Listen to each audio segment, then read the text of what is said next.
لا انا قلت اطمن عليكي، انتي كويسه؟ طيب قولي لي اخبار كمال ايه؟ خرج من الانعاش؟ طب كويس قوي. بقول لك يا سمر، هو في مستشفى ايه؟ طيب يا حبيبتي، طيب ابقي طمنيني عليكي. ها ميرسي يا جميله، باي باي.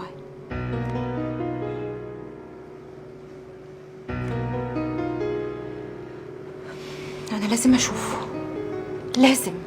نفسي اهرب من عذابي، نفسي ارتاح بين ايديك. يا سلام على الروقان. على فين كده ان شاء الله؟ عندي ميعاد مع ندى يا حاج.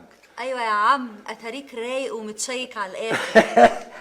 هنعمل ايه بقى؟ ما انتوا السابقون واحنا اللاحقون. ربنا يوفقك يا يوسف ان شاء الله. الله يبارك لك. بقول لك ايه يا حاج، دلوقتي عدم مؤاخذه يعني لو ندى سالتني قالت لي ميعاد الحفله والخطوبه والحاجات دي امتى، ارد عليها ولا ايه؟ خطوبة ايه بس؟ ما انت عارف اللي احنا فيه. قول لها الظروف اليومين دول مش سامحه يعني نحدد ميعاد الخطوبه وحاجات من دي. ليه يا حاج بس؟ ما تسيب ندى تختار الميعاد اللي يناسبها، دي عروسه وعايزه تفرح. ما انت عارفه الظروف اللي احنا فيها يا دلال. يا حاج ظروف ايه وجوابات ايه بقى؟ احنا عايزين نفرح، وبعدين الحي ابقى من الميت. طيب عندك حق برضه. خلاص شوف خطيبتك عايزه ايه واعمله لها. والله ما عارف اقول لك يا حجيج. الله يبارك لك. خلاص يا حبيبي. الله يبارك لك. مبروك. طيب سلام عليكم. يا مبروك. ابقى سلم لي على العروسه يا يوسف.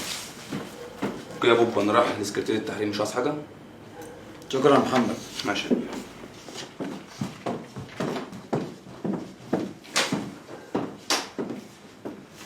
صباح الخير يا ايهاب. صباح النور يا ريم. انت مش قلت لي ان احنا زملاء ولازم نتعاون مع بعض؟ طبعا قلت لك. هو في حاجه ولا ايه؟ من فتره كده كنا بنتكلم في موضوع تجاوزات رجال الاعمال، وانت لفتت نظري لحاجه، فاكرها؟ طبعا فاكرها.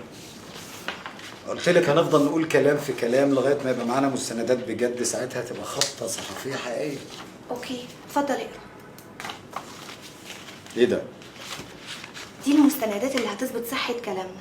انا هسيبك تقراها وبعدين تقول لي ايه رايك. متشكر. متشكر قوي يا ريم. متشكر على كل حاجه بتعمليها علشاني. لا انت ما تشكرنيش على حاجه، ده واجب عليا. مش احنا زملاء ولازم نقف